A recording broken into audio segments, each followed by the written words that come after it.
Godzilla Encyclopedia. Oh yeah, this one is pretty awesome. It goes all the way up to the Millennium Godzilla. Actually, no, it stops right before that because this was right before that came out. So this is a book that I used to use when I would do a lot of research. So when I was doing the Godzilla-thon on Monster Madness, this was the book I was going by for the facts. So basically, this is just an encyclopedia on Godzilla, and you could look up anything. You can look up, the movies are all in here individually, and then a paleontologist's view of Godzilla. And then there's a whole thing about Godzilla as a parenting tool based on the son of Godzilla. And then there's monster profiles and stats and all kinds of stuff like that. There's the top 10 heaviest and top 10 tallest monsters. There's posters from all the movies. So if you're a Godzilla fan, you should have this. And this is the Vampire Encyclopedia. Look how thick this is. This is overkill, really. Like, if you're a vampire fan, if you can't get enough of vampires, then you gotta check this out, because this has got everything. Like, anything you want to look up about vampires is in here. Like Dark Shadows TV series, any Dracula and Frankenstein in fiction, role-playing games, vampires in India. You could look up crucifix, you could look up holy water, anything about vampires. It's so in-depth. One thing I really like is that when you flip through it, it looks like the bat is flying. I've always liked that. It's the only book I've ever seen, the only source ever that mentions a Dracula film from 1920, a Russian Dracula film, which would have been the first Dracula movie ever made. There's also a 1921 Hungarian Dracula movie called Dracula's Death. It lists in here as just Dracula, but that's the earliest that I've found real sources for. I found other sources for that one, but this one from 1920, never heard of it anywhere else besides this book, so that's always been a mystery to me.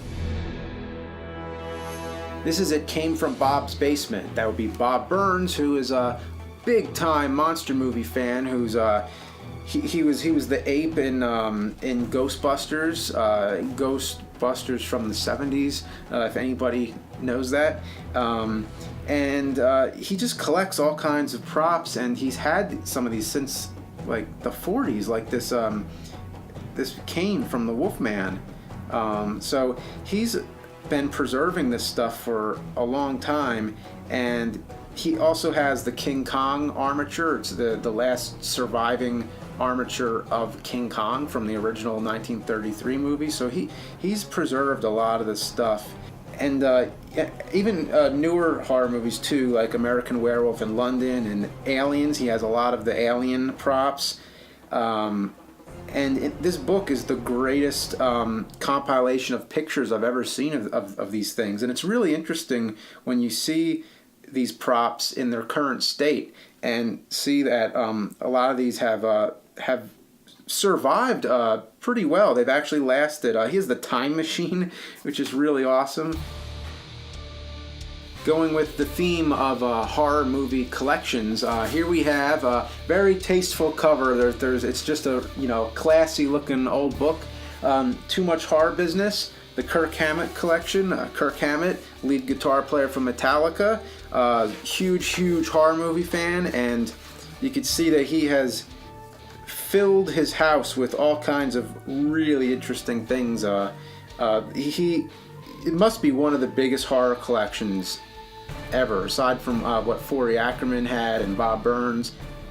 I noticed the guitar that he would play. It has the Mummy on it, and I always think, oh, really? He's a fan of that stuff too? And that was really just a surprise. So it's something that you're somebody who you're already a fan of, and then you realize that they're a fan of the same thing that you are. It's always really awesome for a collector to have it and then be able to photograph it for you and have it here in this book. It's like having his whole collection right in your hands, right here. So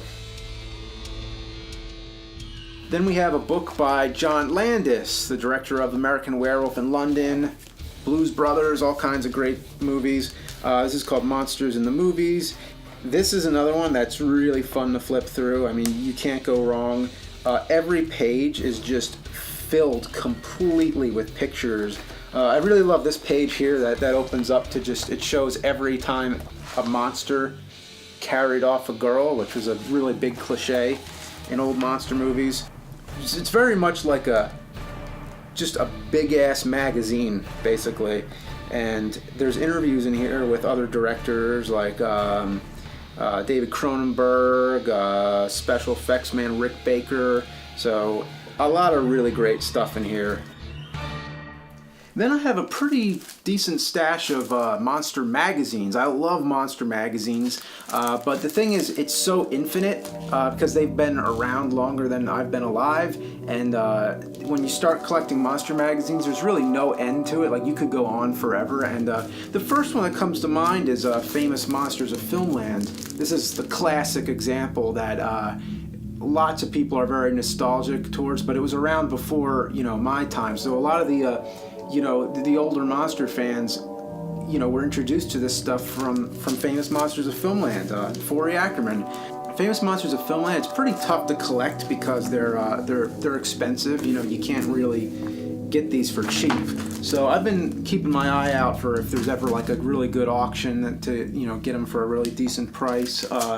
Lately there's been a revival of it, so they've been still going, but they're really awesome. I don't know what else to say about them because you just flip through one of these and it's just amazing. One of the coolest things is when you find the ads. Like somewhere in one of them, there's an ad for you could order a live monkey.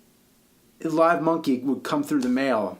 P.O. box address too. So yeah, I don't know. It's weird stuff. It was a different time back then. Also, there's Shadowland magazine. Highly recommend this. Shadowland magazine is one of the newer magazines these days, which is really awesome. They talk about video games and comics, whatever. Like they cover just about everything. And actually, what's really cool is this one here, number 5. I'm in this one. There is an interview with me, so it's pretty cool to be in a monster magazine. Also, we got Undying Monsters right here. A bunch of other ones. Lots of stuff in here.